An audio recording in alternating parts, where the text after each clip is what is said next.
Yeah, can start.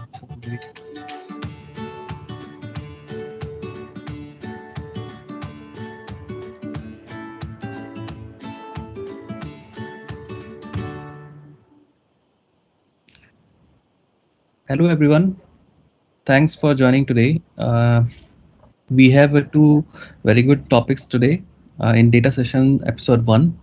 So we have first our first speaker is Pio. Pio is basically he's Microsoft MVP on data platform, and he's also the organizers for data events in Singapore.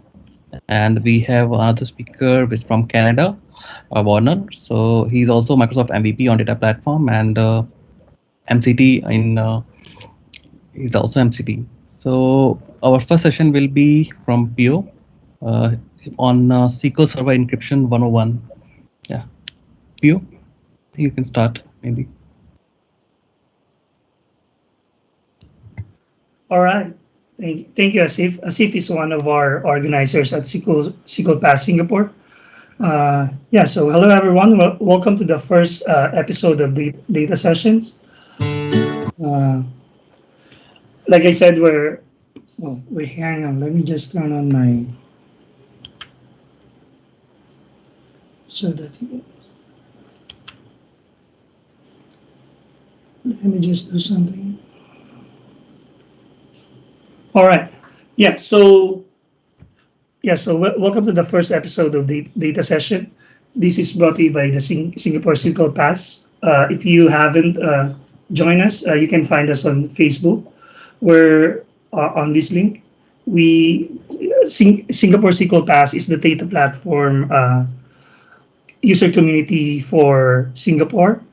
We host technical sessions like this during our meetup. We're just rebranding it to data sessions now. All our sessions, you can find them on the meetup group for the Microsoft technical community.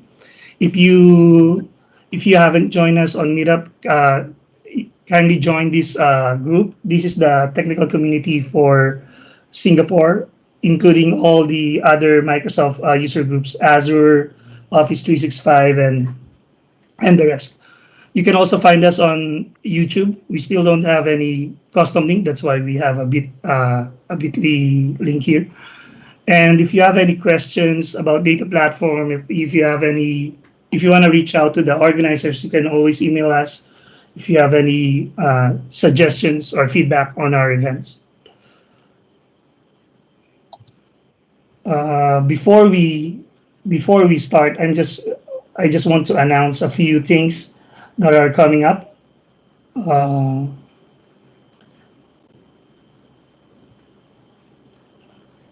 me just go back. All right. So, like I said, we're gonna have June will be a special month for us. We're gonna have a technical session every Tuesday. This is the first episode, and we have 2 speakers every week. You can find the details on the meetup group. We have 1 local speakers every week and 1 international speakers to deliver the data platform sessions for all of you guys here in Singapore, as well as since we're virtual to all our other user groups in APAC. Tomorrow there's a meetup for Azure user group. If you are interested in Azure Arc, Thomas Maurer, a former Microsoft MVP and now working for Microsoft, is gonna have a session tomorrow. If you're interested in that session, kindly join in. And then on Saturday, there's a Woman in Tech session, 10 a.m. to 3:30 p.m. If you're interested with that, you can find the details in the meetup group. And last but not the least, if you are planning to attend PASS Summit this year, it's gone virtual. You can go to their site to check out the details. And then a few reminders before we start. Keep yourself on mute. If you have any questions, use the raise hand icon or put it on the chat. And then later on, kindly evaluate the sessions. It will help us improve our event and a great way to, say thanks to our speakers. And last but not the least, the session is being recorded. All right, so let's begin. To start the ball rolling, I'm gonna. The first session for today is SQL Server encryption, transparent data. We gotta talk about transparent data encryption and cell level encryption. This actually someone. I'm not gonna discuss this slide since Asif already introduced me. This is actually a special session because someone in our in our Facebook group asked for this session. They asked if we can have a session about encryption. So we do listen to you guys when you do suggestions and feedback. So here's the encryption session that you asked for. Today we're gonna discuss about the encryption hierarchy in SQL Server. If there's one thing that if there's only one thing that you can take home from this session, I hope that would be the one, because that will be the basis of everything, all the mechanisms and all the process of encrypting in SQL Server. And then after that, we're going to talk about the different keys available for you in SQL Server, as well as the algorithm that you can use. And then we will focus on transparent data encryption, what it is, how you can set it up, and why, what it is for, when to use TDE. And then if we have enough time later on, we're gonna, I'm also gonna show you about cell level encryption.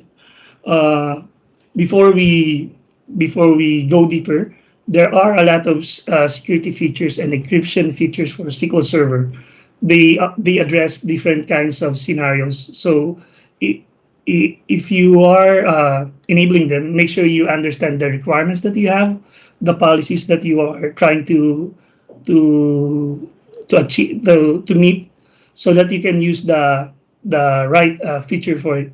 Because each one of them addresses a different requirement. So let's talk about encryption hierarchy. I'm gonna discuss the simplest path for encrypting in SQL Server. So it all starts with the Windows operating system. SQL Server is on top of the Windows OS, so it's using the DP API, the Data Protection API for the Windows. It's a Windows component that handles all the security and encryption on the OS itself, to make sure that any components of the server belongs to it, or it is the one that can create symmetric keys and that can encrypt the keys that you have on the server, to make sure that it belongs to that specific hardware. So the DP API encrypts the service master key. The service master key is created when you install SQL Server. When you install SQL Server when you do the installation, the service master key gets created and saved on the Windows on the SQL Server binaries. So DP API encrypts the service master key, and then after that, you create a database master key. This one resides on the master database. Master database is one of your system databases for SQL Server. So it is one of the databases that first comes online when you start a SQL Server, when you start the SQL Server service. That's why the database master key resides on the master database, so that it can read the key and decrypt everything after it. So the DP API encrypts your service master key, and the service master key encrypts your database master key. So after you have that, this is important. So one thing to note, the master database cannot be encrypted, because this is the first, like I said, it's the system database. It contains all the configuration of your SQL Server. So if you're going to encrypt it, it's going to be complicated and problematic on how you can decrypt the master and bring the instance online. So master database is the one responsible for decrypting everything else below it. And then we have certificates. So from here, a certificate, if you're familiar with a certificate, it has a public key and a private key.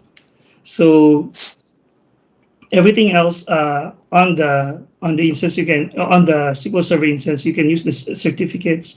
From here on down, you can have either a certificate, a symmetric key, or asymmetric key, so that you can use that to encrypt all the your data on the database level.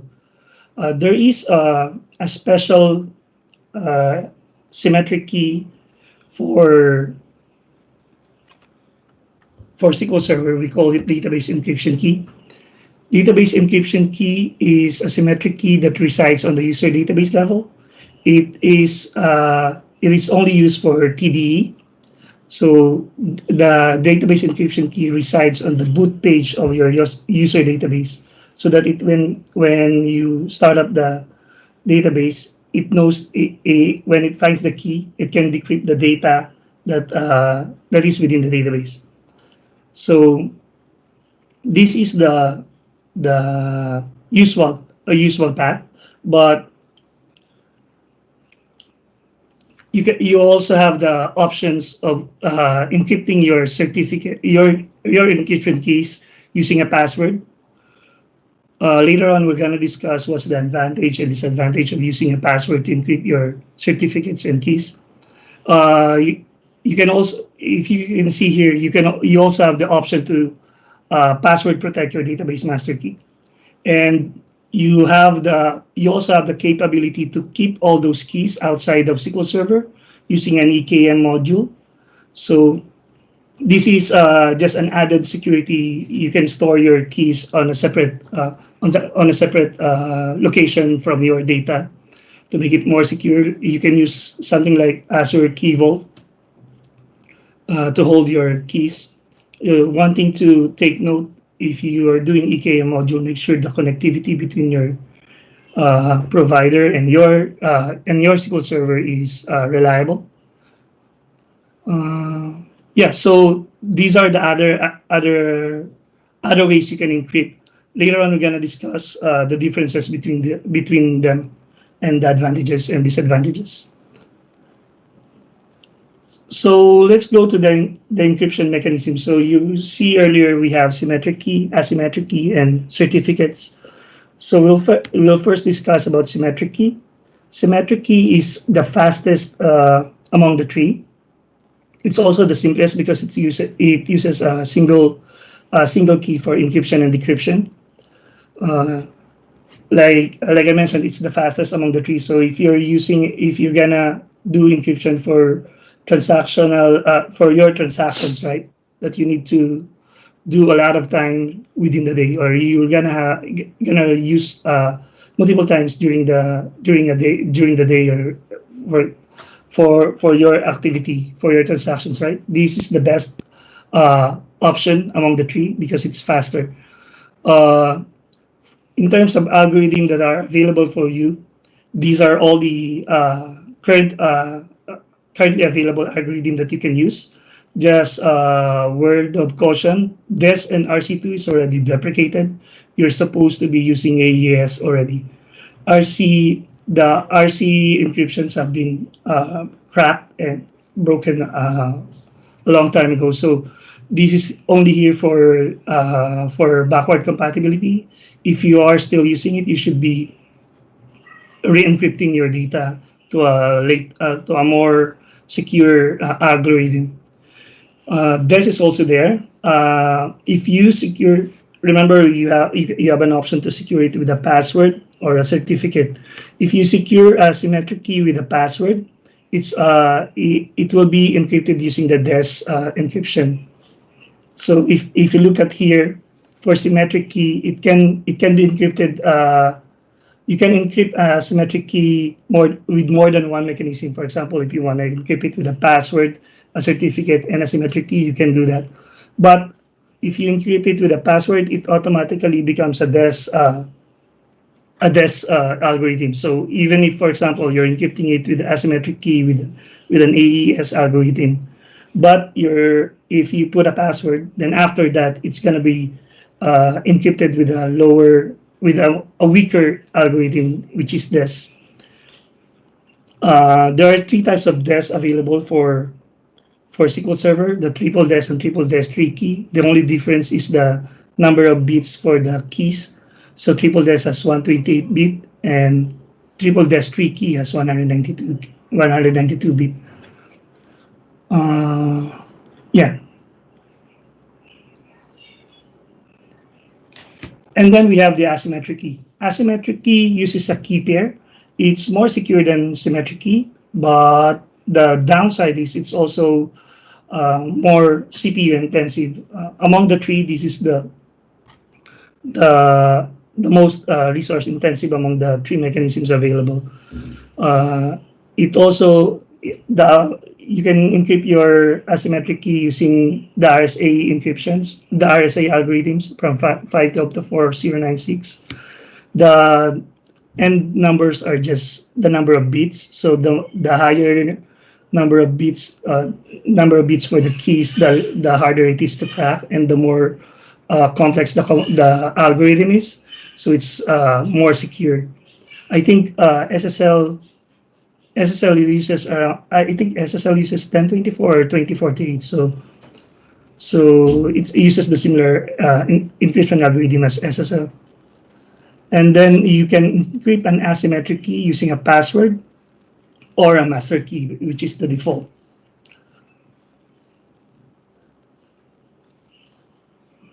Certificates, it uses the same thing. It's a key pair, a public and private key.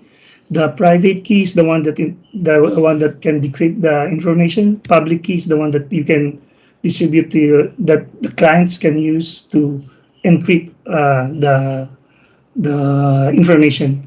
So for SQL Server, you have an option to use a self-signed certificate, or you can, if you have an existing certificate server on your environment, or you are using a different certificate provider, you can bring that to SQL Server. Just one thing to note, for SQL Server, it doesn't do the revocation and validation of your certificates. The only important thing for SQL Server is the subject and the name and that the certificate exists. Usually, for example, if you have SSL, you have a expiration date. When your certificate expires, usually for SSL, your site becomes unavailable. You cannot use the certificate anymore. For SQL Server, especially for self-signed certificate, the expiry date doesn't matter. It doesn't check the expiry date. So by default, when you create a self-signed certificate for SQL Server, it will default the expiry date to 1 year after you created the certificate. But even after that, for example, if you use that certificate for your TDE, it doesn't affect the availability of your database or the certificate. But if, for example, if you have any policy on your company that requires the expiry date to be on a certain date, then you can do that. You can change the date on when you create the certificate, or if you're gonna use the certificate for other purposes than signing for SQL Server. In terms of algorithm for certificates, the self-signed certificates are using SHA 256. For imported certificates, as long as the private key is more than 2.5 kilobytes, SQL Server will accept the certificate. I won't mention this anymore because it's deprecated. It's no longer in use. It's still available for 2016, but by right here, it should be using the newer algorithm, which is SHA 256. And yeah, you can encrypt your certificates using the database master key and the password.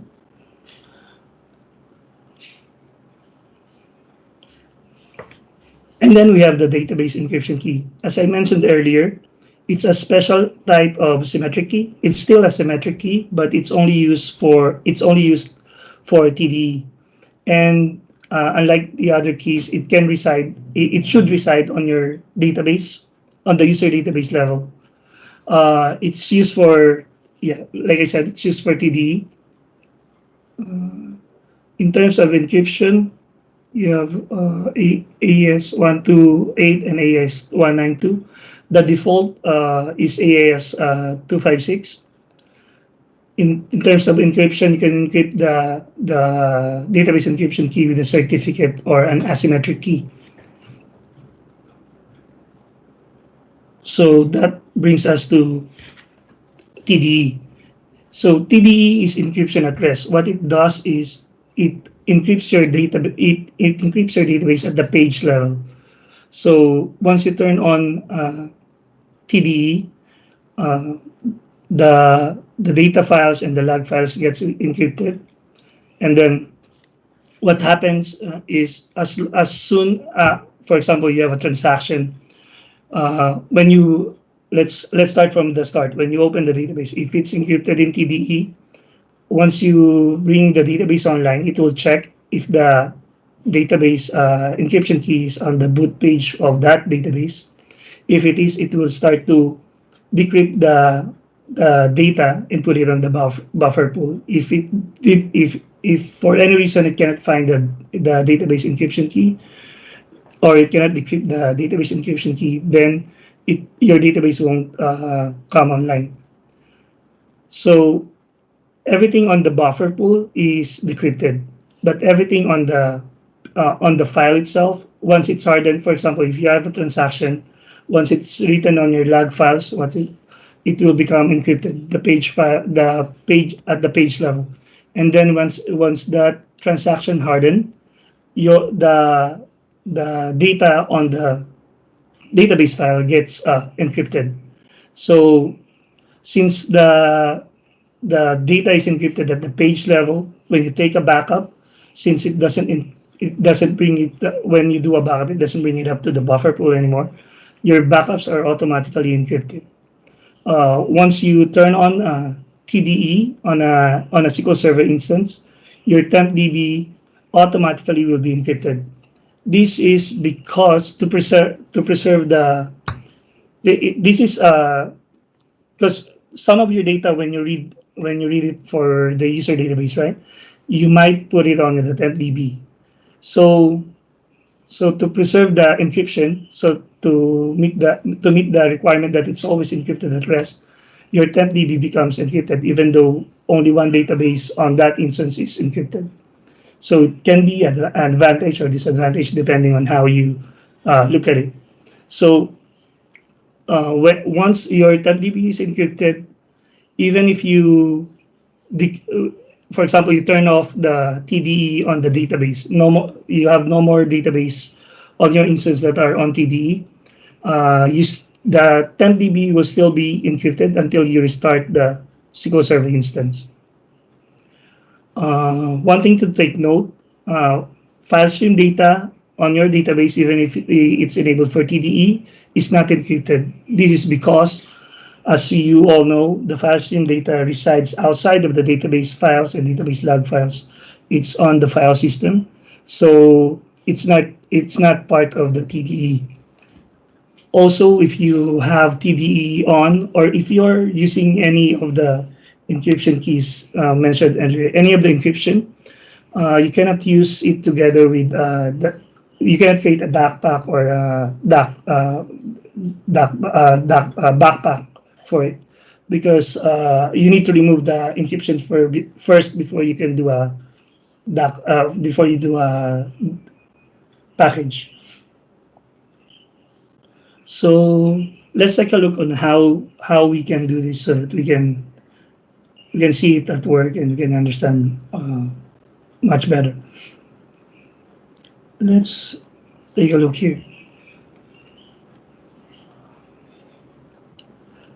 I have here a database. Let's start from the start. I'm going to restore the database. It's just a backup of my Sqlpass. It's just a version of Northwind. Nothing special with the database. So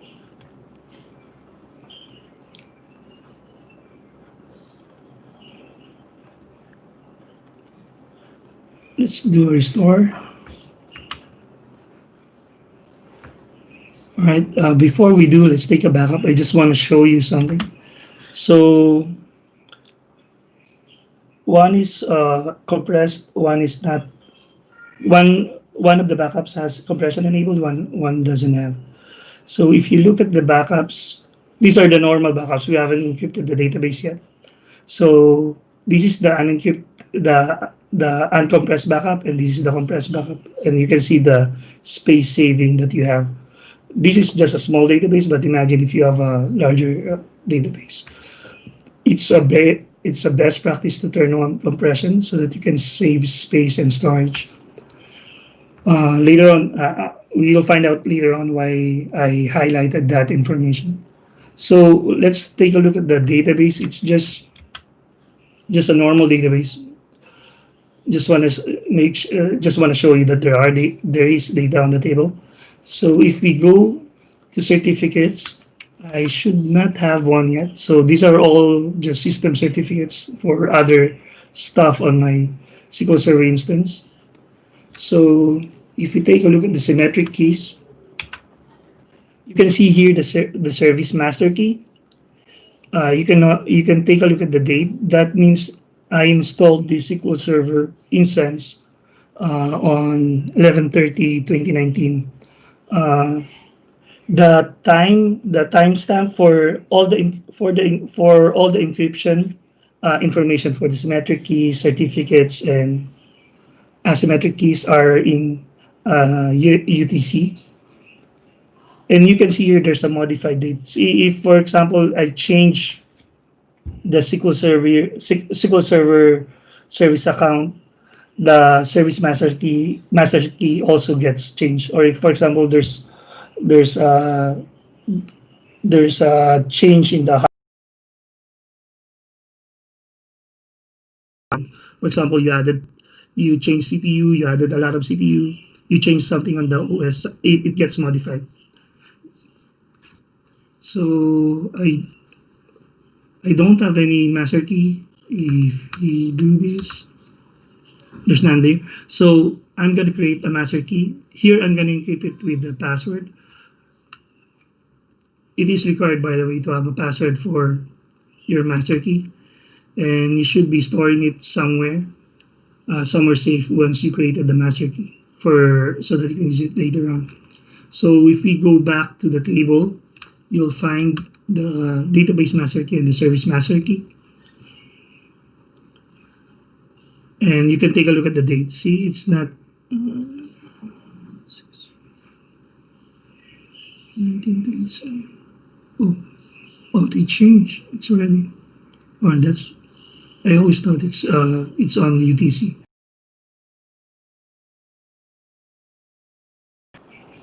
All right, so let's create a certificate. Create certificate, my certificate. So right here, I didn't specify any password or any encryption mechanism. That means it will create it. It will use the master key. I'm still on master. So it's created. Once we go to the certificates, you can see the new one created here, and you can see it's encrypted by the master key. So yeah, so we encrypted by master key. There's a private key last backup date here, the issuer name, and here the expiry date. You can see it's 1 year from now. Oh, and here you can see the date. It's in UTC. It's no longer in. It's not. I thought also the master key, but it's okay. It's only for the certificates. All right. So I'm going to create a database encryption key so that we can turn on TDE on this on the TDE demo. I'm going to encrypt it with my certificate that we just created. You can. Oops.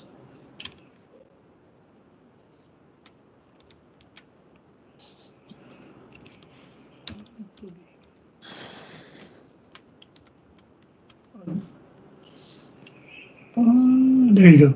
So can see the warning here.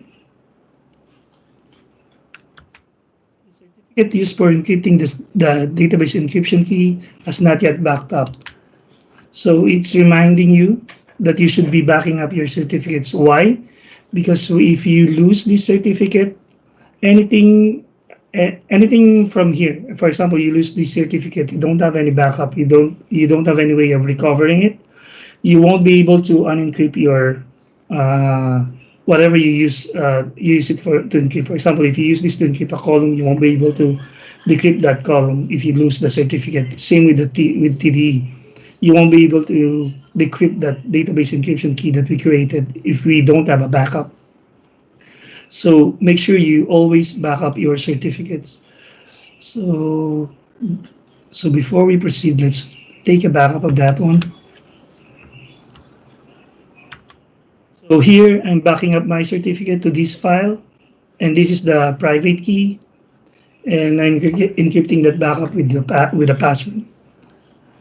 So now we're ready to encrypt TDE demo. So the things that you need when you want to encrypt, when you want to turn on TDE, you need to have a master key in place, and then you need to have a certificate in place. So now let's create. I'm gonna include this section.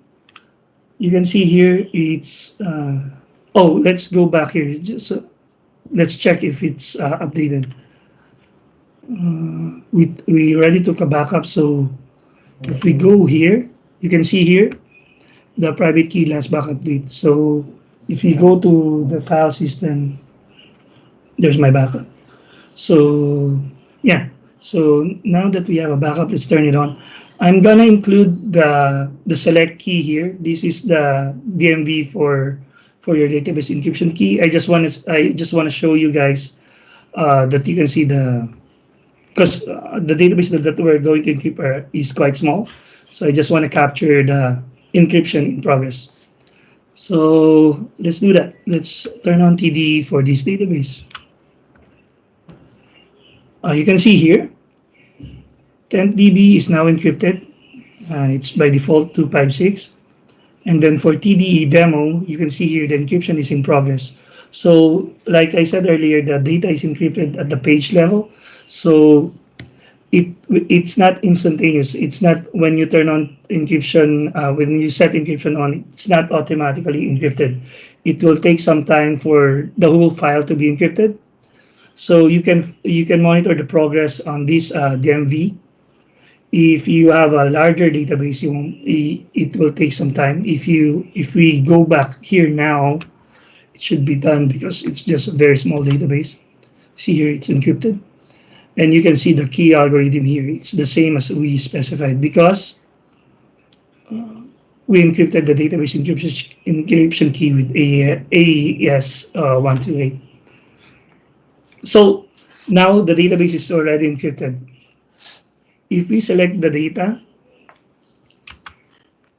you can still select it the same way. There's no change on the user side. For example, if I'm the user, there's no changes needed for my side to view the data. There's no schema changes that I need to do for TDE. It's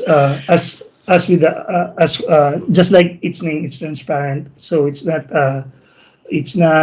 doesn't change any of the data on the table. The encryption is on the storage itself. So how does it protect you?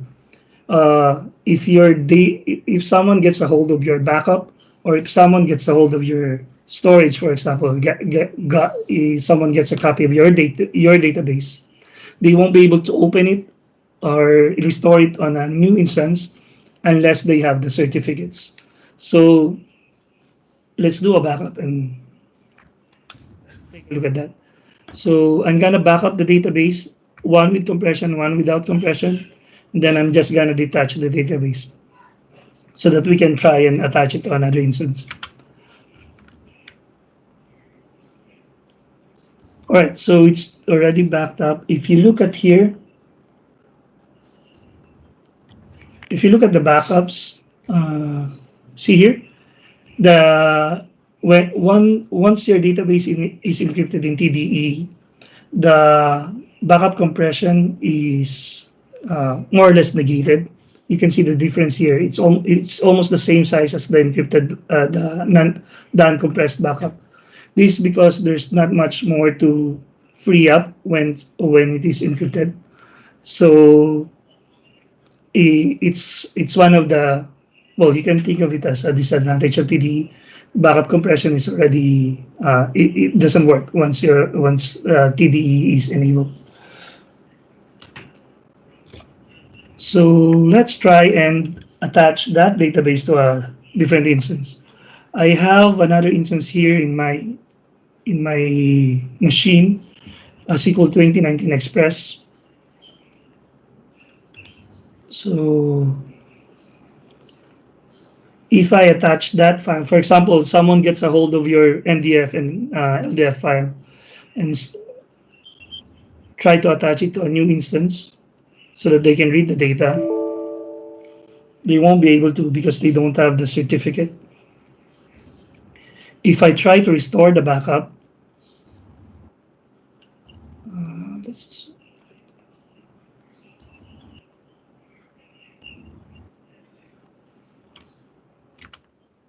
give you the same thing.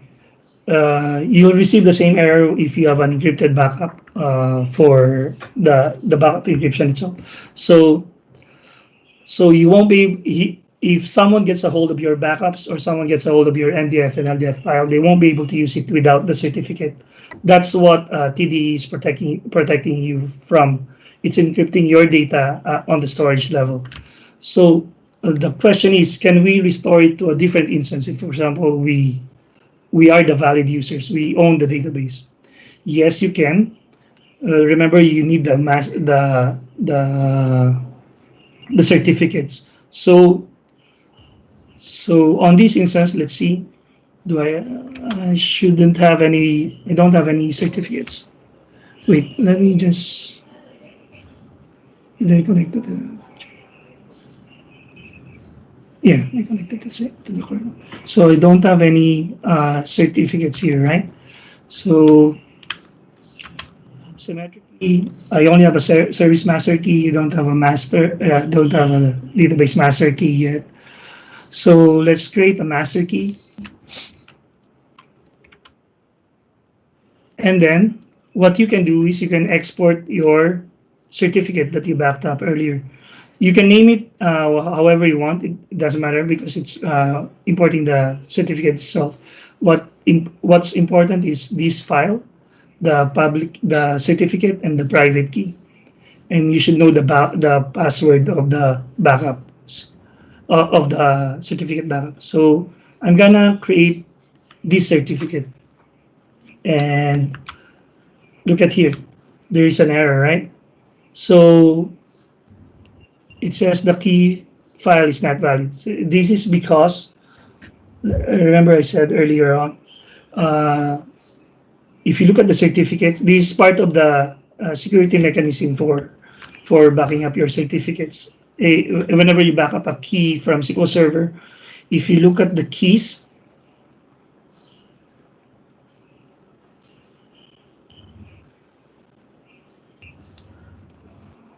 see here,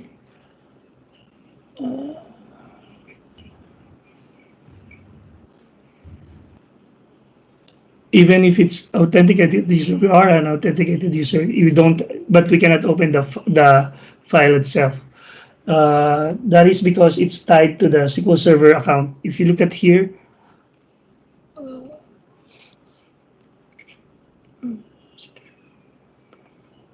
same with the certificate itself. So if you look at here, MS SQL Server, that's the service account that I have for that instance, for the original instance. So only that one, even if it's on the same it's on the same machine, the permission is tied to the SQL Server service account. So if you look at here, my default instance and the SQL Server, the SQL 2019 Express have a different service account. So you still have to grant that permission. So to make it faster, I'm just going to grant to everyone.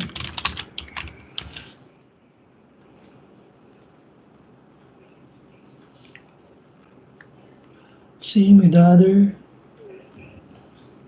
certificate with the private key.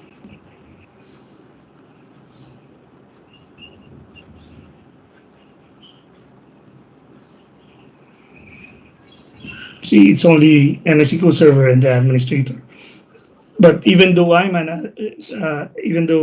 so let's grant the permission to everyone to make it faster. But you can also just grant it to the service account itself of the new instance.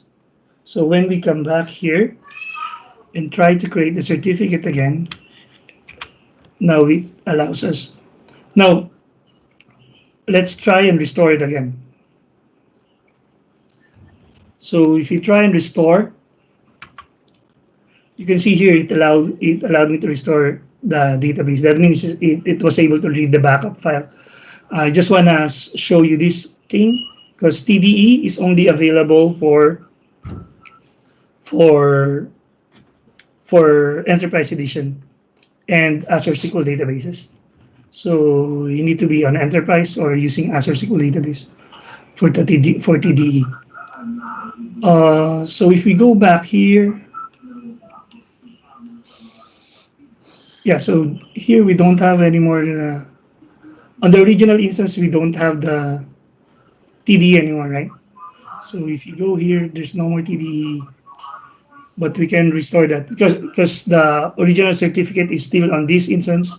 If we restore that, we will be able to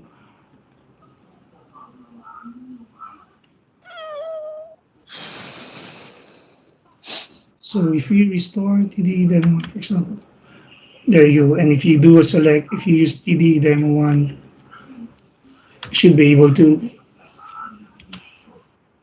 read the data. So that's how TDE works.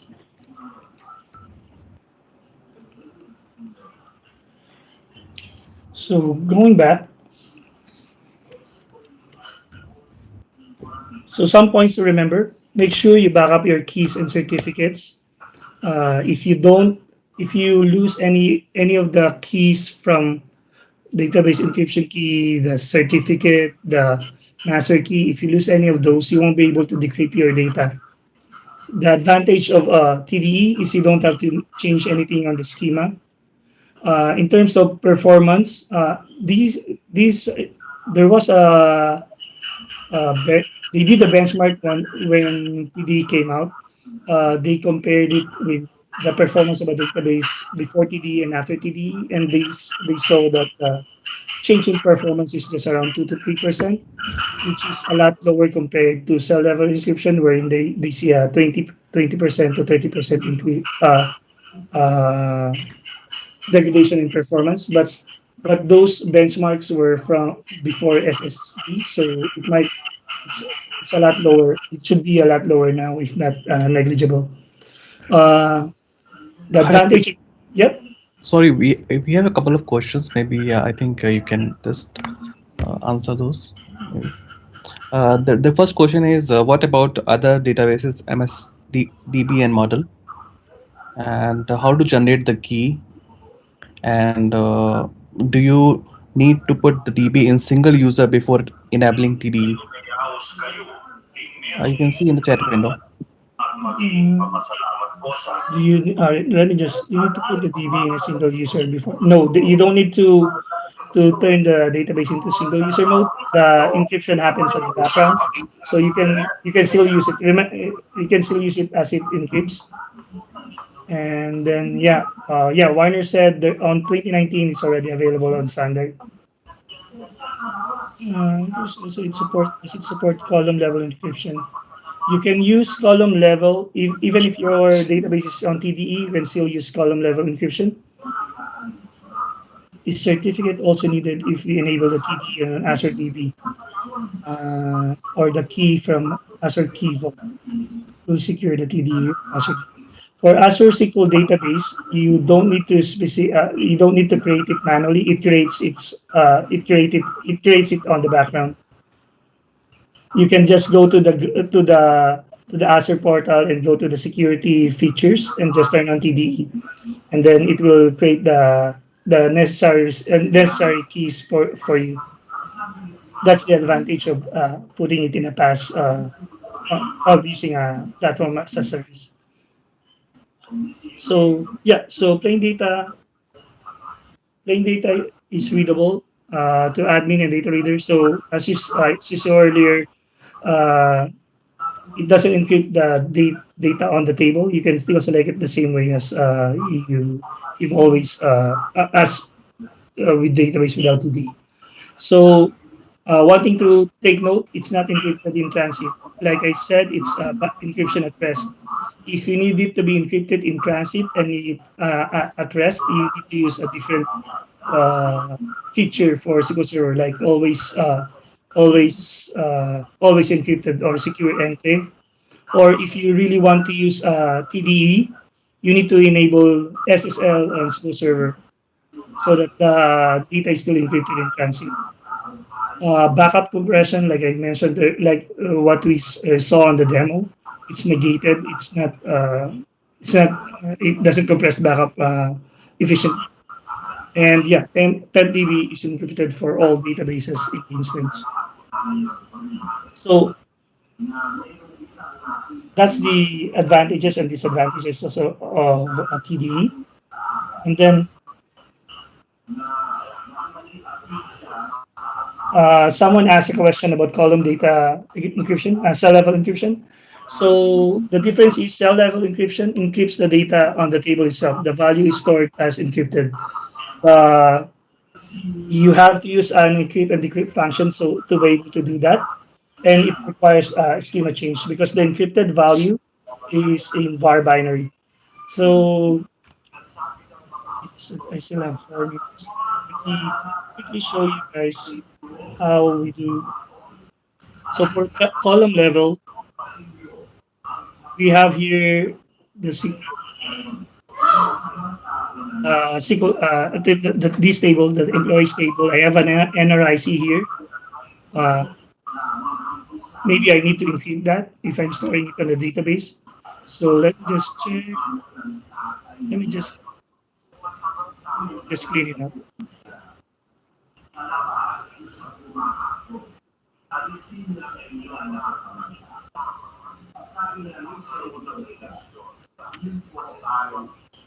So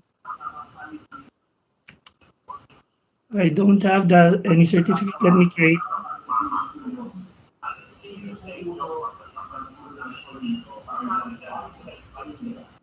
Let me don't have any master key. Okay. So let's create a new certificate. Remember, on the encryption hierarchy, you can use encryption by password. So this one, we're gonna encrypt the certificate with a password. And then it should be there. So there's my certificate. It's still not yet back up. So I'm going to use that certificate to create a symmetric key called NRIC key. If you notice for this one, we weren't prompted for backing up the certificate. That's because you're encrypting it with password. So you should keep this password somewhere safe. So like I mentioned earlier, you need to do some schema changes if you're gonna encrypt by cell level encryption. We are going to add an NRIC encrypted var column, which will be var binary. And then here, every time you use a symmetric key, if it's password protected, or a certificate if it's password protected, you need to always provide the password. So need to do this, we need to update symmetric key, so open the password. And we're just gonna encrypt the NRIC column using the NRIC key that we create.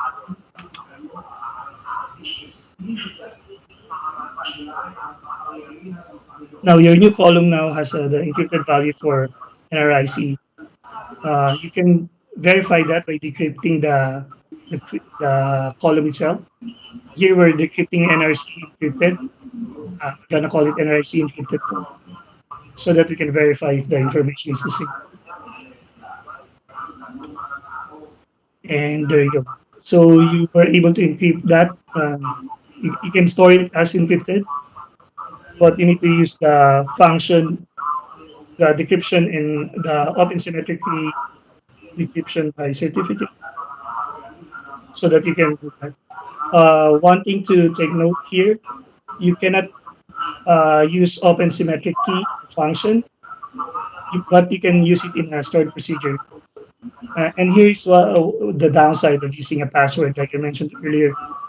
Every time you use the key, you need to provide the password. So if you create, for example, you use it for a stored procedure, you need to store that password on that stored procedure. So it might be it depends on how you on your requirement. It's possible to encrypt by password, but yeah, you need to be aware of those details. So if we go, yeah, so that's how you use the cell level. Uh, Earlier, there's a question if you can use it together with TDE. Yes, there's no, you can do that. IPO, sorry to interrupt. Yeah, sorry, I just muted everyone else. That's better. So yeah, so that's a cell level encryption. So if you compare the two, they have different usage. So just a quick summary before we open for questions. So we've discussed the encryption hierarchy, the available keys for you, what's TDE, how to do it, and what you should be using it for. And then we've discussed column level encryption. What's next? There are still a lot of things on the encryption side. We still have always encrypted row levels. If you want to do encrypted at rest and in transit, that's always encrypted. And then row level security, if you want certain data to just be available to certain users, you can use that. And then we do have data masking if you want to display the data differently, to mask your data, so that when someone select it without the proper permission to unmask it, they won't see the information. So that's what we have for the resources. We're gonna share it later on.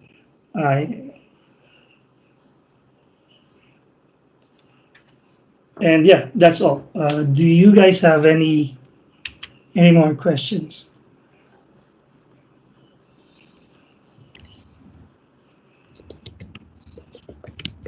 Yes, the recording will be on our YouTube channel. If you haven't subscribe to our YouTube channel. Is this about that one? I'm not sure. That's a good question. I'll check, then I'll get back to you on that. I'm not sure if there will be.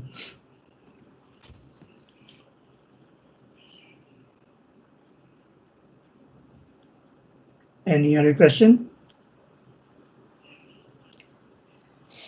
Yeah, about that question about homomorphic encryption, that closest thing that is available is if you do always encrypt it with a secure enclave, which is like the latest and greatest technology right now for encryption for SQL, right? Because if you enable always encrypted and you're using hardware that supports a secure enclave, then you can do rich computation on the encrypted data, right? So then you'll be able to do whatever you want in terms of, well, not whatever, what Microsoft has implemented in terms of SQL operations on encrypted data, but they remain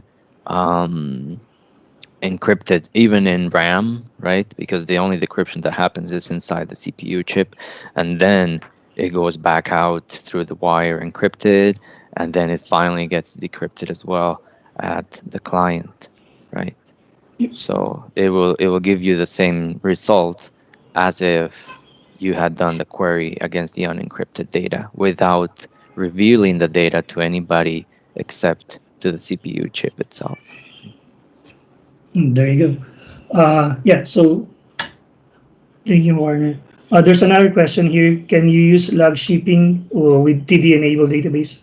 TDE is compatible with availability groups and mirroring and TDE and log shipping. The only thing to take note is before you do it needs to be, all the certificates need to be in place before you do the restore so that the database can be restored on your log shipping subscriber or on your secondary replica or on your mirror. So you need to put all the certificates in place first before you do the restore. And yeah, so gonna take a 5-minute break. Wait, let me just show. And then we're gonna start at 8 p.m. for the next session about Synapse Analytics.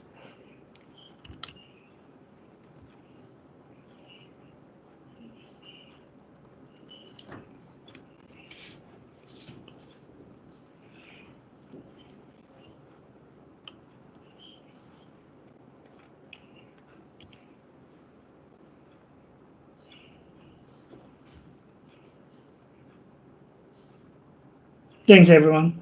Talk to you guys in 4 minutes. We're just gonna let Warner prepare. Thanks, Pio. Very nice session. We'll join in 5 minutes. So yeah.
Yeah, thank you for staying. At 8 p.m., we're going to start with the next session about how to get started with Azure Synapse Analytics.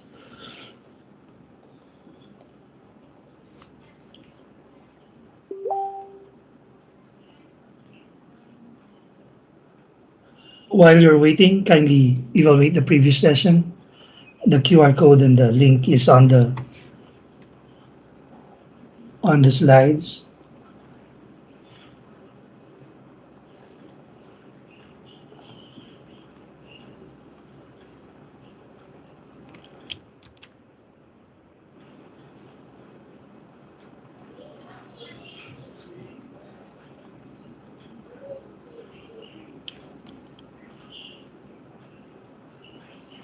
Warren, I already made you presenter. Are you able to?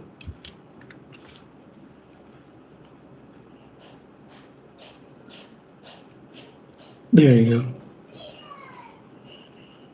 Let me just do this. All right, can you see my PowerPoint? Yeah. All right, yeah, we can.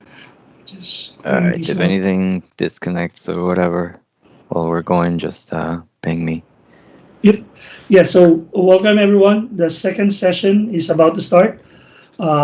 We have Warner Chavez, Microsoft MVP for Data Platform and one of the few Microsoft certified master for SQL Server.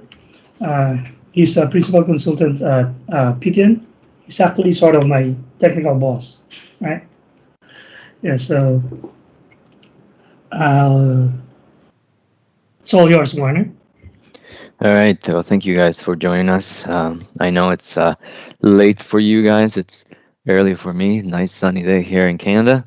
Appreciated joining from the other side of the world to just learn with me, because I've learned quite a bit in the last couple of weeks as well about Azure Synapse Analytics. All right, so let's kick it off. I'm gonna skip this. We're sharing the slides anyway, and Pio just gave me the intro. So real quick, and by the way, I only have like 6 slides, so you guys can, get the most out of the session just by basically playing around with the service with me through the demos, right? So what we're gonna do with the big topic is, I have just a little bit of slides to kind of like intro what the concept is of Synapse, and that's it. Then we'll just do like I'll be your tour guide for the current implementation of Synapse Analytics, right? So keep in mind that today is a beginner session, right? I'm just going to give you guys a tour of Synapse, the main features, discuss some of the main design ideas that you can already see through the product, and hopefully just pique your interest about the service, and some of you will, go create your own workspace and play around with it. So that would be my main goal today, that some of you will feel enough curiosity to go and fire up a Synapse workspace and play around with it. So we'll just, we'll go over the workspace, the SQL pools, Spark pools, and some of the other integrations that are being built, which are pretty neat, I have to say. Hopefully you guys will agree with me, right?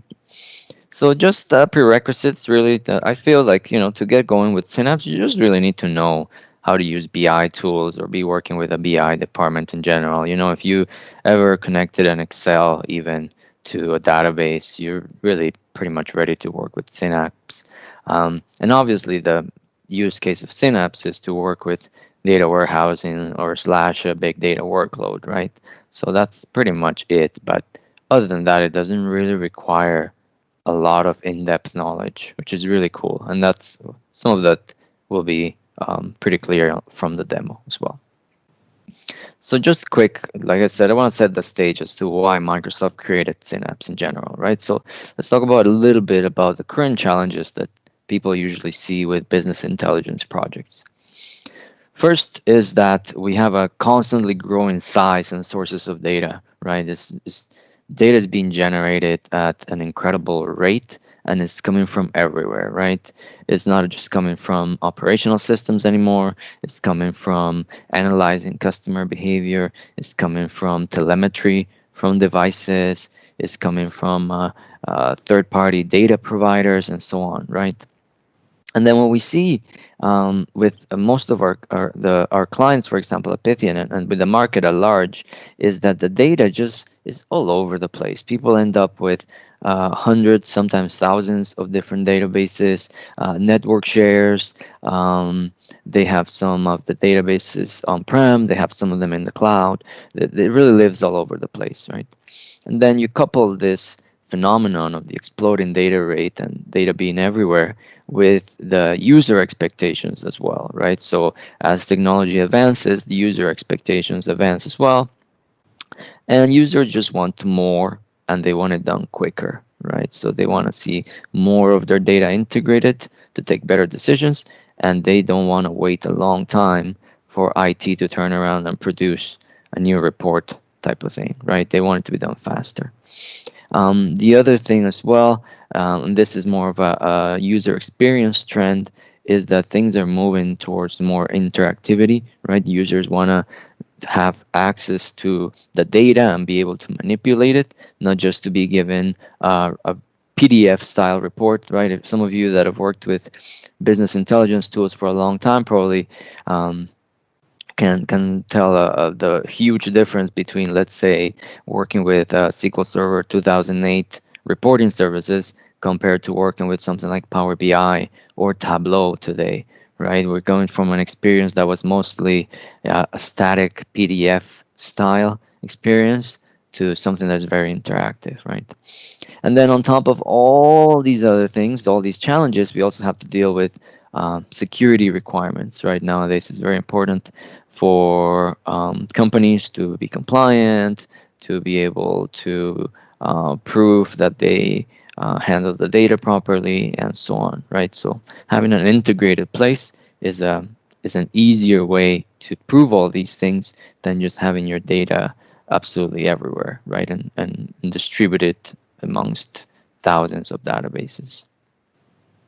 So Microsoft is betting for all these challenges. Microsoft is basically betting that it's not just a technology solution, right? Because technology, we can say that technology is there with SQL Data Warehouse. It has been there with Spark as well.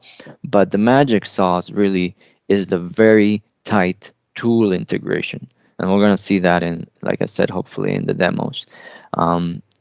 Right, that the really big difference here is not that they just put a new face on SQL Data Warehouse and Spark, but is the way that they are planning to integrate it all, right?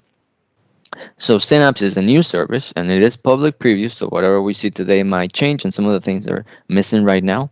But it bundles the entire data engineering experience in one workflow, right? So the idea is that you can go into your Synapse workspace and you don't need to deploy another tool to be able to do full data engineering end-to-end, from data source all the way to visualization or collaboration, right?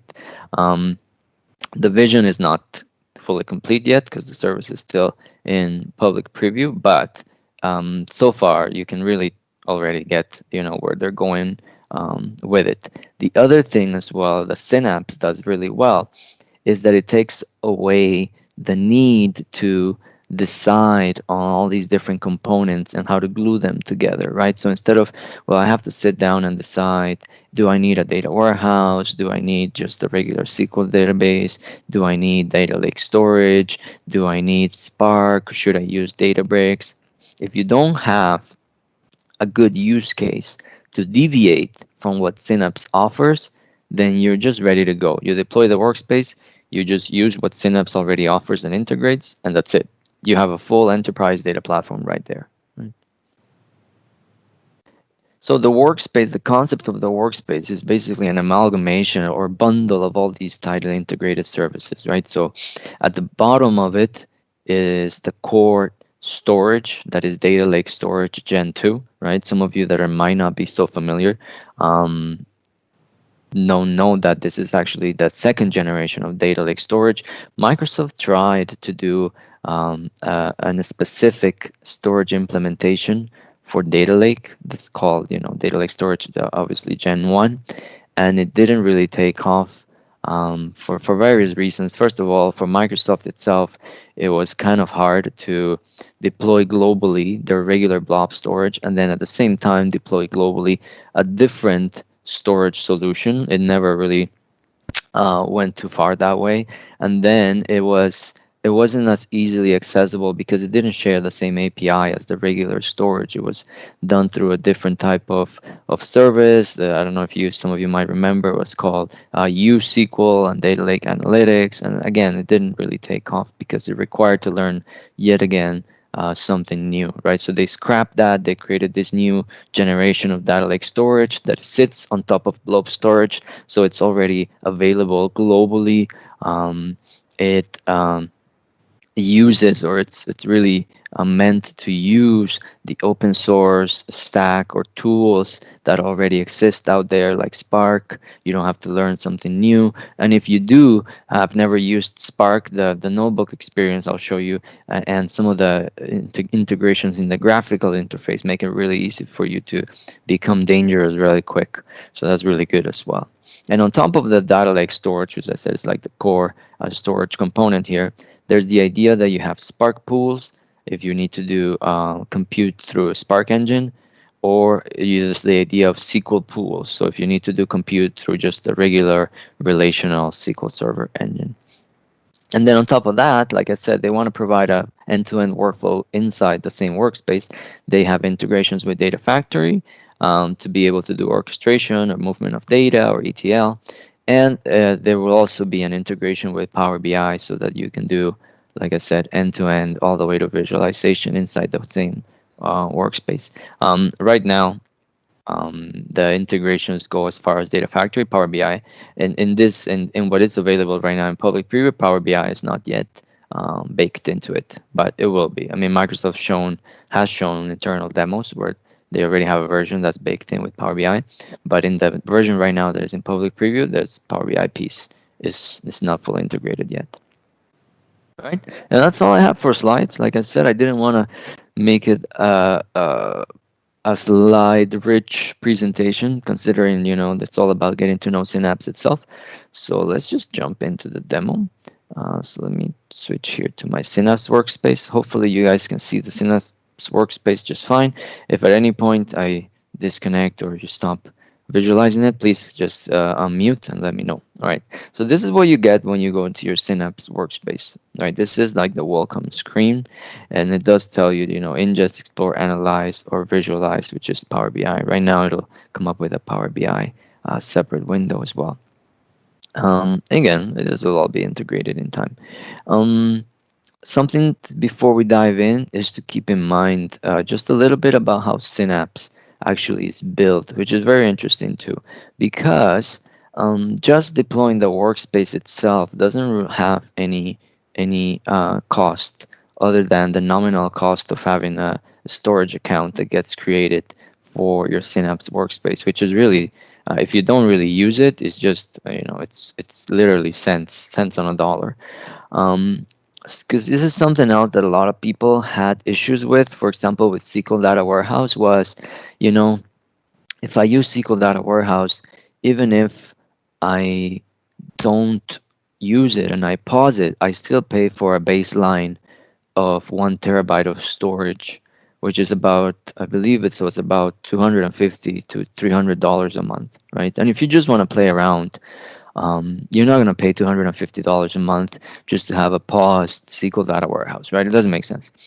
Synapse, on the other hand, allows you to have the Spark pools and the SQL pools on demand so that you can boot up your Synapse workspace, you can play around with it for a few hours, and that's it. You only pay for those few hours that you were playing with it. Maybe, you know, at the end of the month, you have a bill for $10, $15 that, you know, if you are strong and passionate about this area of the data world, then for learning experience and working with the latest and greatest tools, $10 to $15 is really a great bargain to get you up and going and learning some of this, right? So I think that's really interesting and smart how they changed their cost model as well. So I think that's going to pay off in dividends for them. All right, so to access the main things here for Synapse, they have this left hand panel, and we're going to walk through all of these and what all of these do in detail. So first one it says here is data. Okay, so the most important thing here, and you guys will see there's a working area here already with some notebooks that I already have open, but normally you could have these closed, for example. Yeah, it's going to change this. And this is what it will look like, right? So you get this to data. Now there's the concept of workspace data, which is the data that is linked to the pools, and then there's also concept of linked data, and we'll look at both of those. So let me just boot this here, and you'll see something very interesting here. For example, I have, if you look here, there's two different categories of SQL that I have, right? There's one that says SQL pool and one that says SQL on demand. This SQL pool is the one that's the direct successor to data warehouse, or what we would know as Azure SQL Data Warehouse. This SQL pool will use actual dedicated data warehouse storage. It can be paused, and when you run it, when you start it, you get your dedicated resources. It is not on demand. If you start this SQL pool right here, the one that says SQL pool, the moment that it starts to bill you, even if you're not querying it, right? On the other hand, we have this new one. This is a new type of SQL compute that was introduced with Synapse, right? It says SQL on demand. This SQL on demand is basically the same DW engine, but it only activates when you query it, and you only pay by CPU.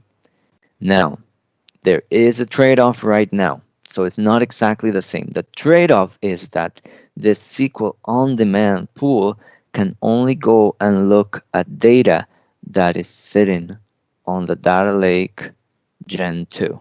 Okay, so this SQL on-demand does not have access to this same data that is on the SQL dedicated SQL pool. Right now, we don't know what they're going to do in the future. Maybe in the future they will enable access from SQL on demand to also the regular SQL Data Warehouse SQL Server storage. But right now, the SQL on demand only has access to what's on the Data Lake Gen 2 storage, so files basically. Okay, and then there's a couple of different things here.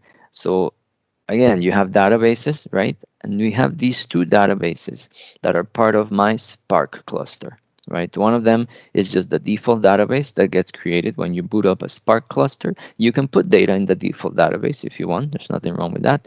But most people will just use dedicated databases inside their Spark cluster, pretty much just how you would use a database, a user database inside your SQL Server as well, right?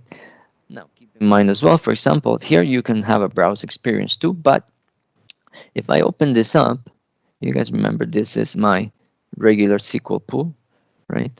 And I don't have it up and running. I almost never boot it up because I don't want to be paying for it in my demo account, to be honest. So if I go and I try to boot up the tables, any of these objects, they will all just fail because I don't have my SQL pool up and running, right? Now, if I go to SQL on demand, that actually does respond because, again, it's SQL on demand, right? So I don't have to actively start it or stop it. It's always active for me to do things with it, right? I don't have to go out and go start, stop, or whatever. The moment that I query it, it wakes up, and the moment that you stop querying it, you stop paying for it. So these tables that you see right here, right, like CNations, for example, to you or to the regular user, this just looks like a regular table, right? You have the DBO dot, so you have a schema and table name notation.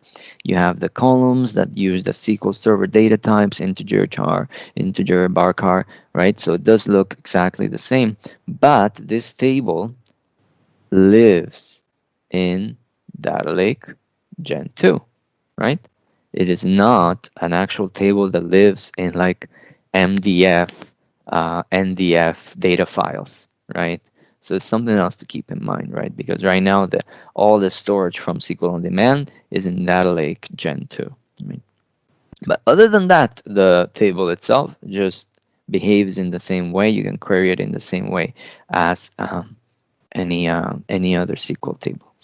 Now, something else that is very interesting that you'll see here is that Microsoft has added what they call a gesture, which is depending on where you are in the Synapse interface, it'll give you common actions for that particular node, let's say. So if I'm in a table here, it can actually generate, you know, a SQL script, for example, select top 100 rows, and it'll just, you know, do it for you, kind of like how you would do it in Management Studio as well.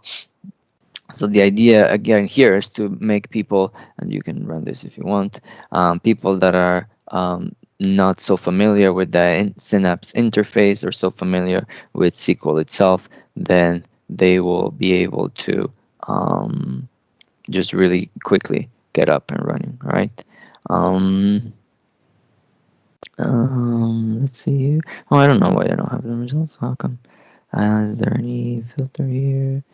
Did I delete this? I might have deleted the files that this was based on.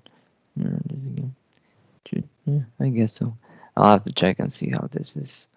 This was defined. But again, this is another thing because these external tables live off of the data that's inside the data lake itself. If you have the definition but you deleted the actual underlying data, then this can happen to you too, right? So yeah, I'm always playing around with my demo environment. So yeah, not surprised. But something to keep in mind, right? In SQL Server, if you deleted the table, you wouldn't be able to query it, obviously. But in Synapse and SQL on demand, because the definition of the table is decoupled from the storage, if you deleted like this, the folder where this data was, then yeah, it just, it could be that you just don't have anything in it, right? All right, what else here? So let me discard this. And then you can see here in the Spark side as well, you can also query the Spark side. And you can see I have already a few tables there as well on the Spark side too. And we'll see something very interesting about this Cosmos machines table later on in the demo as well. Okay, so that's the built-in database workspace experience here. Now, apart from the data that actually lives inside your SQL Synapse and Spark Synapse pools, there's also this concept here of linked data. So basically, linked data is data that you're bringing in to your Synapse workspace from other Azure services, right? So you see here, for example, this storage account is my primary, the data lake account I have assigned to my Synapse workspace. Then I have a Cosmos DB database that I linked to Synapse, which I'm going to show you guys later in how it can be integrated, which I think is pretty cool. And I have also these data sets here. And these are, if you never use Azure Data Factory, Azure Data Factory uses the concept of defining data sets, and then you manipulate those data sets in your pipelines. So that's something else that's visible here through the Synapse workspace, right? So you can link Azure Data Factory data sets as well, and you can manipulate them through Synapse too. And then you can see you get actions as well associated with them, right? Like, for example, I can open this data set and I can see what it was. So this data set, for example, was a linked service to my default storage, and it's basically saying pick up all the files that are inside this Synapse HammerDB path, right? And you can do the same with like the other ones you see. And the reason why this is here actually is because I was copying a bunch of files from blob storage that I have in another Azure account into my data lake storage that I have on Synapse. So that's why I had this here. Okay, so that's the Data Explorer. Now we'll keep going here on the left hand, and then we'll come back and run some more things, okay? So there's also this develop experience. So the Synapse workspace allows you to save a few things. So you can see here, I can create a bunch of different things. Let's zoom in right here so you guys can see well. So you can create a SQL script. You can create a notebook, which is based on Jupyter notebooks. You can create data flows. These are basically what is the data flow experience inside Azure Data Factory. And you can create Spark jobs as well if you want to write Scala or Python or Java, and you want to execute a Spark job, submit it through the Synapse workspace, you can do that as well. And the cool thing about it, of course, is that the actual scripts for whatever it is that you create, you can actually save it in your workspace, right? So you'll be able to save it in your workspace, and you'll be able to share them as well, right? So the workspace can be a shared experience inside your organization, right? So you could share scripts with other people, or give them permissions to the same workspace, so everybody can have the same scripts and notebooks and whatnot, right? Right now, something that I have to say, for example, is that I would like to see some ability to organize this better.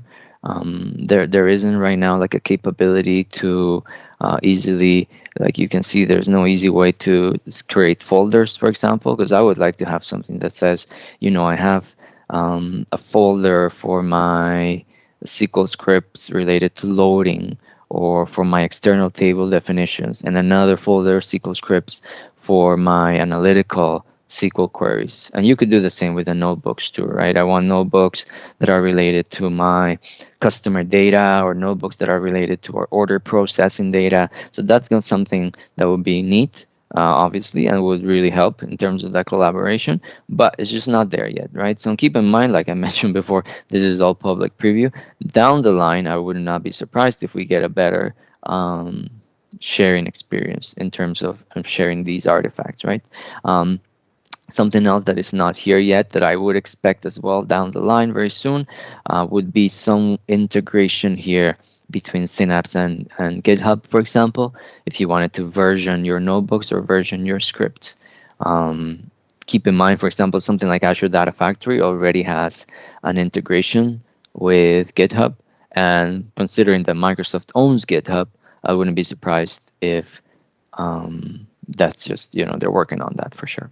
All right, so that's the develop part. Then there's the orchestrate part, which is basically the data factory piece, right? So you have the different pipelines. You can see here, you can create a pipeline, or there's also a wizard, which is a copy data wizard. And it'll just, if you pick the copy data wizard, it'll just walk you through the different, pick a source, pick a destination, and it'll help you copy data. Just because copying data obviously is the most common task, then it has its own wizard.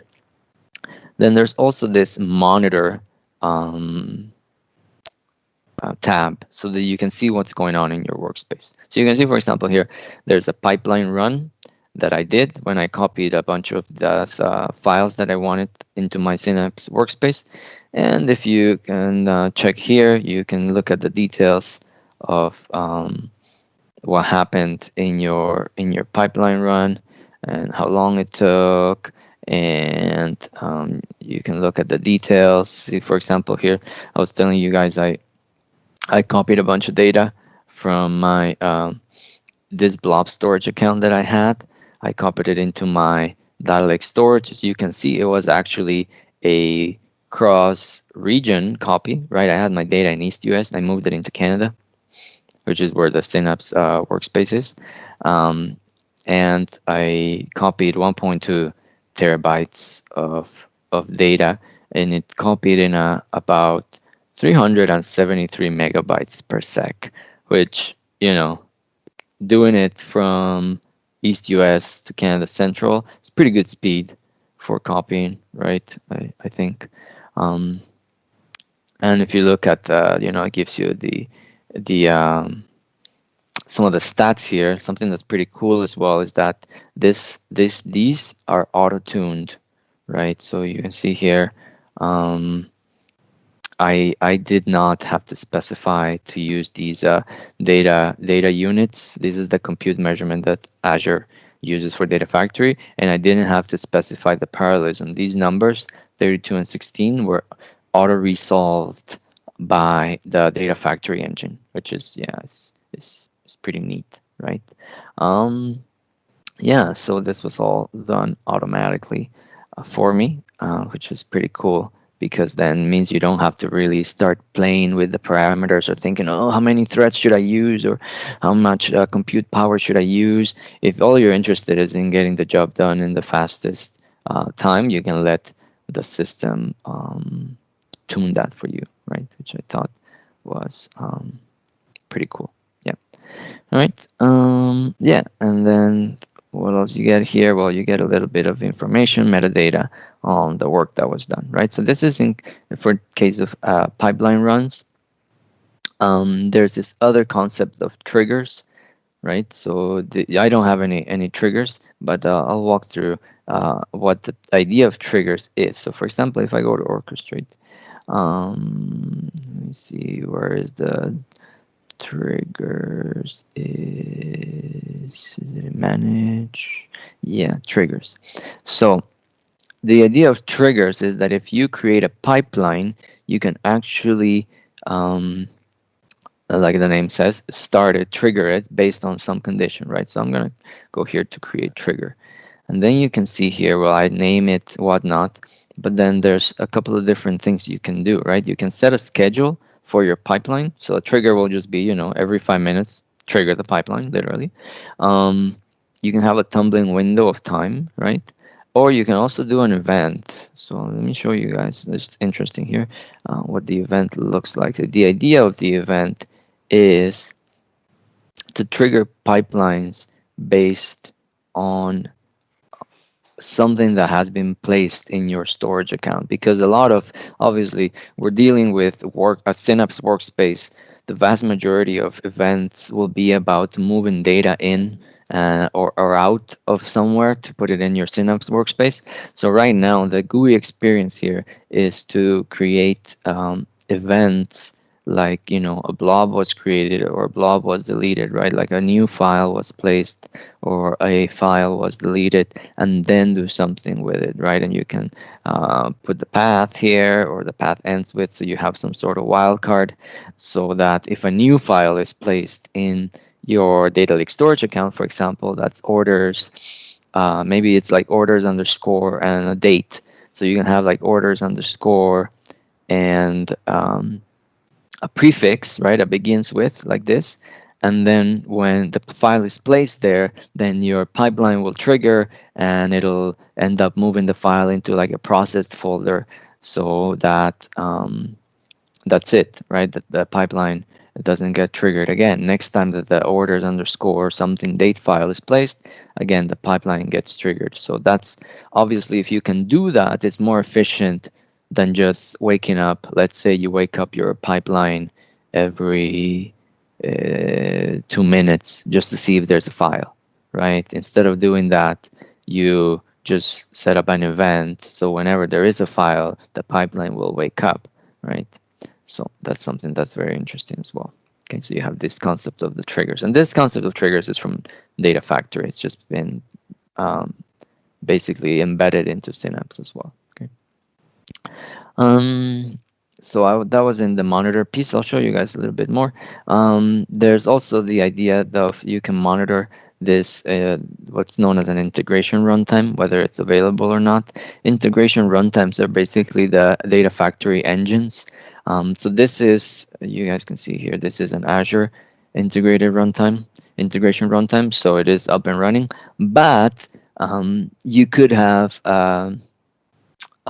what is known as a self-hosted. I don't have any self-hosted right now, but you can have what is known as a self-hosted integration runtime. So what that is, the self-hosted integration runtime is basically a program. It's like a gateway that you have on your own environment or your own virtual network in Azure, right? If for some reason you need to host your own Data Factory engine because of security reasons or because of network connectivity or whatnot, then you can register that Data Factory engine with your Synapse workspace, and you will be able to see the status here, whether it's up and running, or maybe you have your VM that has your on-prem integration runtime shut off, so it'll just not be available. So this is what monitoring. Obviously, I mean, the whole term of monitoring is that we want to see what's going on, right? You can also monitor here issues with your Spark pool. So you can see here things that have canceled, things that have failed for whatever reason. You can find them here as well. And then you'll be able to do the same for a SQL on demand. The only caveat here is, you can see here, it says the request history for SQL on demand is coming soon. Only the running requests can be seen at this time. So right now only shows you what is actively running. It does not show any history, but the plan, of course, is to show history. It literally says right there, right? It's coming soon. And finally, we have this concept of managing the resources, right? And this is where you basically configure all your different settings, right? So we have SQL pools here, and you see I have two pools, right? I have my SQL on demand, status is online, size is just automatic, and I have this other pool that I don't have running right now. This is a regular SQL pool, and it's currently paused, and I just set it to the smallest size. Even if I unpause it, it'll just be a DW100. But so this SQL pool right now, it's paused, right? But keep in mind, when you deploy a SQL pool, you're going to be paying for that baseline amount of storage. Now, I don't worry too much about it because, truth be told, I'm using my MVP subscription for this. So yeah, they're going to charge that 250 per month, but it's just going to come off of my MVP subscription, which Microsoft is pretty generous about in terms of Azure consumption. But if I was just, myself learning in my own subscription, you don't have to create the SQL pool at all. You can just have a SQL on-demand pool, right? And the SQL on-demand pool will not charge you if you're not querying it. Okay, so don't be scared just because you see this. Well, I thought you said it was really cost effective, and then you show me in the demo that there's a SQL pool, and even if it's paused, it's going to charge me. Yes, but that's because I created this SQL pool. You don't have to create a SQL pool in your own workspace. You can just live with the SQL on demand and pretty much get almost all the same benefits of the Synapse workspace, right? The SQL pool is when you have a real workload and you want your dedicated resources when you spin up, right? If you're just learning, the SQL on demand is more than enough, right? And you can create new ones, right? So this is something interesting. I'll just show you guys. You can create new ones. I could create a new one here if I wanted to. Pick the amount of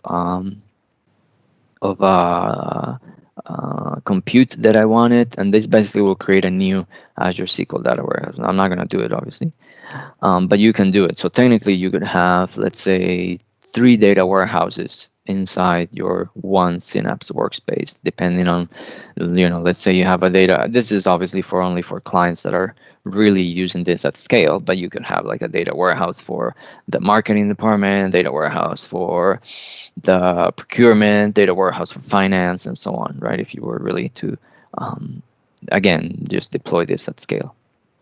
And then at the same time, you can do the same with Spark. You can see I have this demo pool right now. Now, the interesting thing about how this works for Spark is that it works, you can set it up with an auto pause. I'm just going to zoom in real quick. Mine is disabled right now because of the demo, right? I wanted to be able to not worry about my Spark pool going down because I'm presenting for you guys. But normally, I just leave this as enabled. And I have it set, you can set this up to 5 minutes idle to shut off. I have it set to 15 because when I'm playing with it, 15 minutes sounds reasonable to me. In a production environment, depending on how this gets used, you could set this to be, let's say, an hour idle. So you know that, for example, the first person to come into work that day and starts playing with the notebooks, they'll just have to wait a little bit longer. It takes about 30 seconds to a minute, I found, for the Spark pool to spin up. And that will be just the first person that does the access in the morning, kind of like wake it up. And then you could set it, to maybe say 1 hour idle, or if you're afraid of lunchtime, you could set it to 2 hours idle, so that when the last person leaves or stops working for the day, 2 hours later, the Spark pool will just pause itself and you stop paying for it, right? So that's pretty cool because it's integrated as well. And you can always, you can scale it as well if you wanted to create bigger node sizes, right? I have it set to the minimum, which is 3 nodes, because I don't want to, spend a ton of money in my Azure subscription. But you can go all the way to like a lot, right? You can go all the way to 200 Spark nodes, which, it'll probably be enough for the vast majority of workloads. And this limit of 200, I mean, if you have a truly massive workload that you need, I don't know, let's say 400 Spark nodes, as long as you have the money, you can call Azure support and they will try to accommodate. They'll probably ask you what you're trying to do as well. But if you can prove that you will be able to pay for it, then I'm sure support can bump this up if necessary. All right. So that's, something pretty neat. And then the other thing is the link services, like I mentioned, right? If you define other services, for example, this is my Azure Blob Storage. Like I mentioned, I was doing that copy that we saw in the monitor. So I had to define my source Blob Storage. So it's there. I defined the Cosmos DB account as well, which I'll show you in a little bit. And the rest is just some of the default stuff. For example, this Azure Synapse Analytics, formerly SQL Data Warehouse, is just basically the connection to that SQL Data Warehouse. So these two are the own Synapse workspace resources itself, right? And Azure Data Lake Storage Gen 2. Okay. You can see the triggers, you can see the integration runtimes. I only have the one that comes with Azure automatically. Then you can grant access. Here, you guys only see myself. I haven't, this is just my individual subscription. But if you were working in an actual company, then you can give access to Synapse to people or groups or managed identity.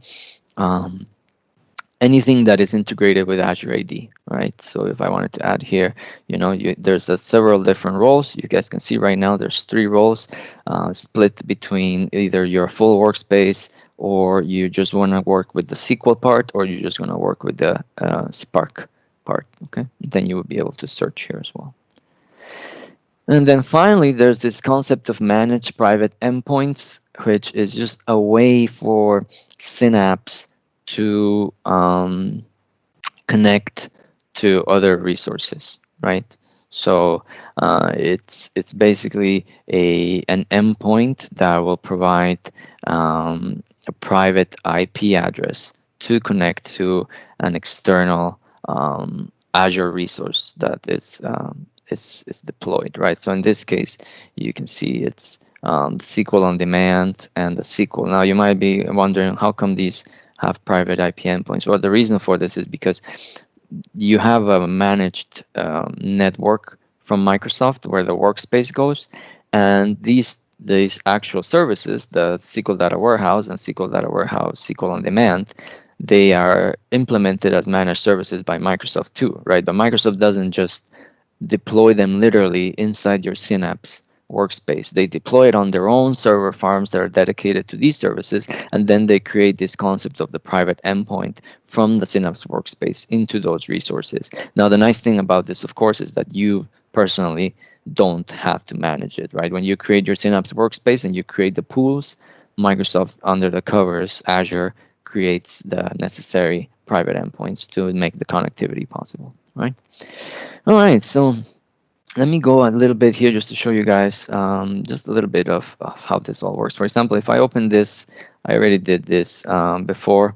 So I created a master key. This is the SQL on demand. So now that we were talking about with Pio about the master keys and all these things, kind of goes with the previous session. You guys can see I just put a dummy password here.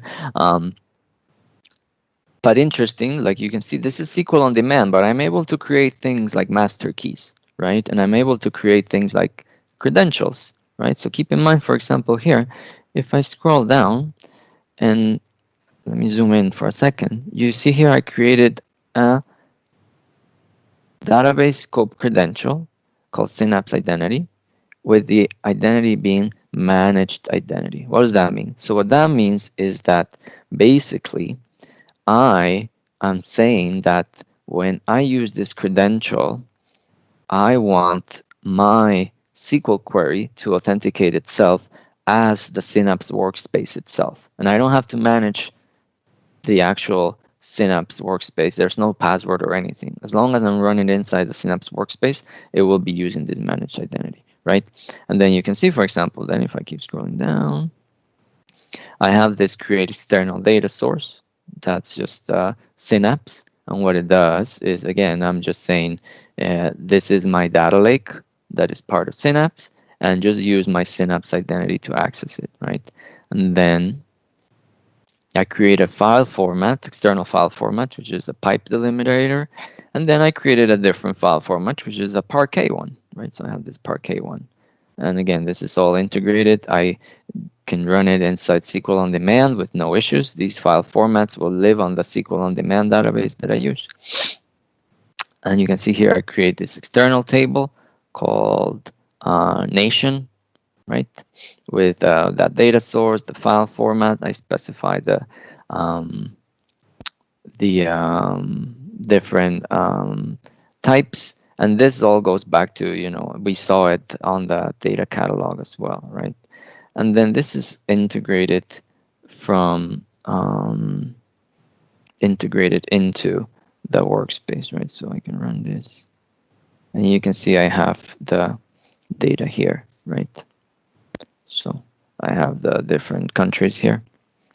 It's all integrated into the workspace, and you guys can see I didn't All the previous stuff I had already run before. I ran it days ago, and it stays there, right? It's not just because it's SQL on demand, it doesn't mean that it's not persistent, right? It is still persistent. It's just that it's not dedicated SQL resources, right? But the keys, the credentials, the file formats, all that is persistent. The only thing is that the data is not persisted on, like I said, SQL style data files and the fast storage that is used by that SQL data warehouse, SQL pools, right? Here, like under the covers, right, when I do an external table of nation, you guys can see it's going into my data lake data file, right? It's just right there. It's hammerdb / nation.tbl file. So that's what it's reading right now when I say select star from nation, right? But it's all supported by SQL. I can then filter it if I wanted to, like I said, select star where the name is like C, so countries that start with a C. I can get Canada and China, right? So it's all fully integrated, and you can also create external tables depending on a definition. So this is a construct that I don't think is available in SQL Server. Maybe it will come at some point, but it's a create external table as. So basically what this does is that it runs a query, and then it actually materializes the table as a file. And you can see here something interesting. It gives you the option, because it has a different file format. So this table, when it goes and gets saved in this folder, it's saved as a pipe delimited file. But if I wanted to save it as, let's say, Parquet, I can just specify a different name. And then when you run this create external table as, it will materialize the table in that different format using, again, a different select. And then you can see, for example, I already ran this. If we go and browse here, let's go find it, hammerdb cnation1. So if we go back into the data, linked and my storage account, there's a built-in data explorer as well, right? You guys see this? So I can go into hammerdb, and you guys see here I have the different files, and here's the CSV. Now note, when I created this pipe delimited, you provide a folder, right? And then the rest is managed by the SQL on demand engine, right? The CSV file. If I wanted to open the CSV file, then boot it up here, and you guys can see the contents here, right? This what we expected, right? It's pipe delimited, and it only has Canada and China because we materialized that table using that select where like C, right? So we had a predicate there, right? Obviously, I'm just doing this on a small file that has just a few countries and whatnot, but you could do this at scale with like massive files or massive amounts of data and just materialize. This basically becomes a materialized view. CSV is not, maybe if you want to share it with a partner, then you can share it as a CSV file if that's what they want. But really the more optimized format is Parquet, right? And Parquet is columnar. So Parquet will save schema information on it. It's a columnar type of file, and it's also compressed. So in general, it would be more scalable if you really want to save them for, let's say, materialized views that people are going to report on and whatnot. Then you would use Parquet instead. And then here you can see it also supports views. So the view definition I already created before, but I can just reuse it just to, again, countries that start with S here. I have Saudi Arabia in my file.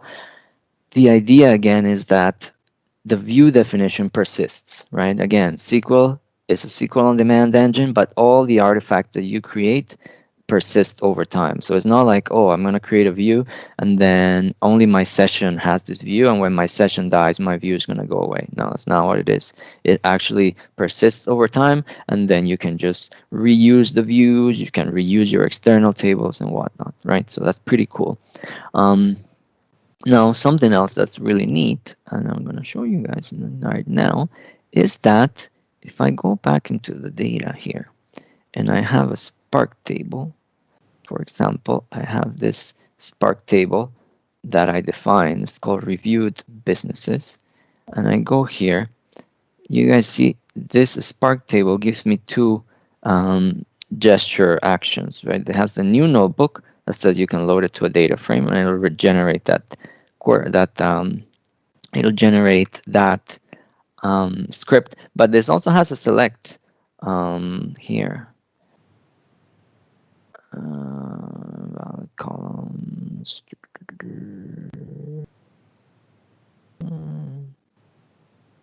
Is it invalid? Review.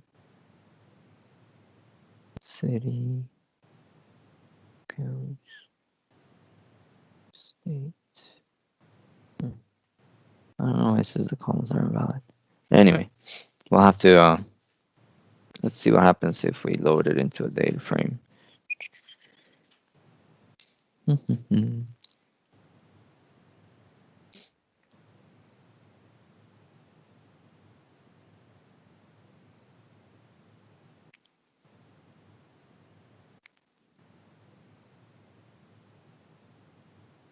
It might be that my Spark.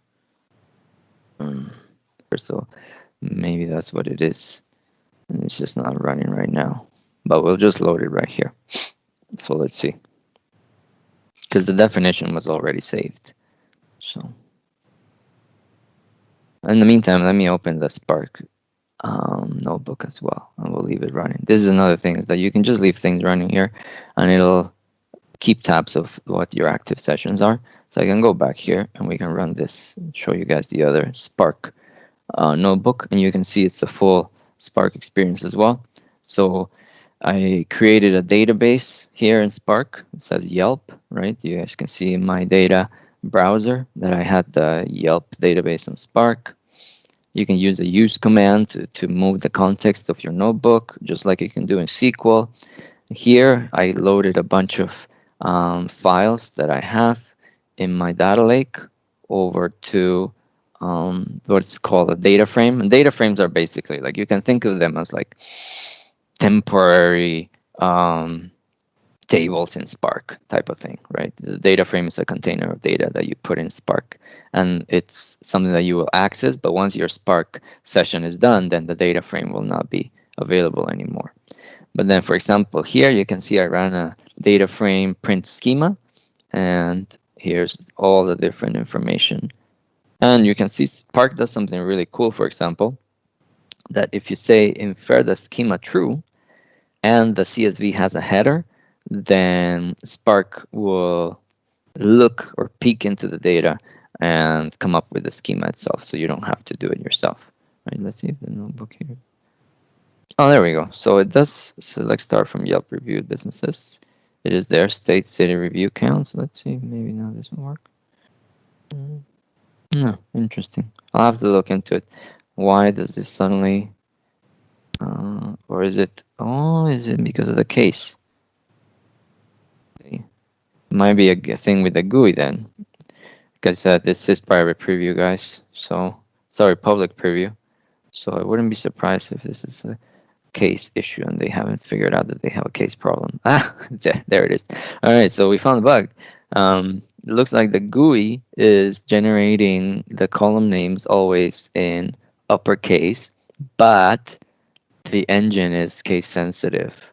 So it's so that's what it was. All right, well, mystery solved. Interesting. I'll send a shout out to the guys at Microsoft about this, because obviously it's kind of misleading.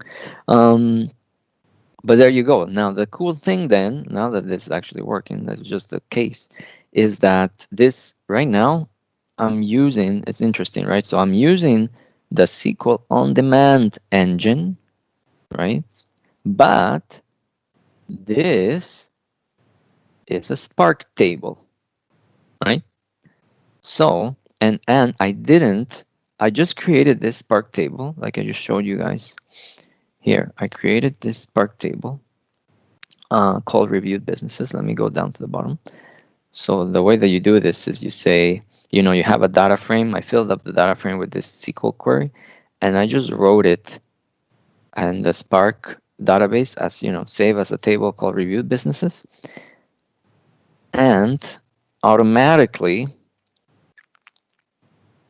this is available here through MySQL on demand by using this syntax of like the Spark database, the schemas DBO, and then the name of the table. But me individually, did not have to do anything to set this up.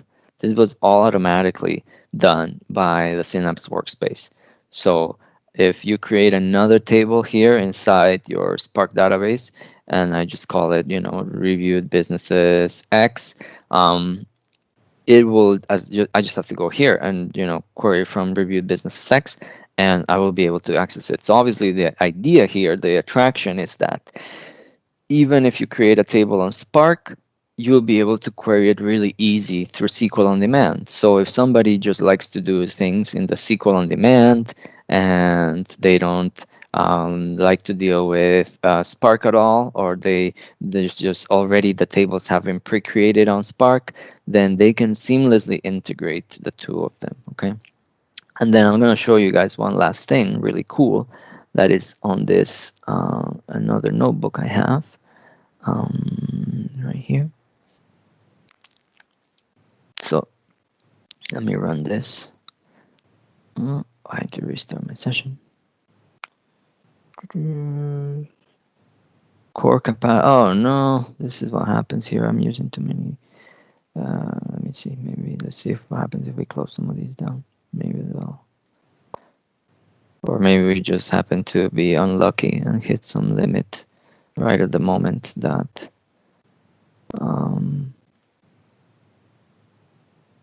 No, there we go. Okay, as long as I kill the session. All right. So look at this here. I'll show you guys. Remember, I had this linked Cosmos DB service, right? So I create a table here that uses this provider called cosmos.olap, right? And it uses this link server that I already set up, and then this Cosmos container called machines, right? And then if I go to my Cosmos implementation here, just give me a sec while this reloads.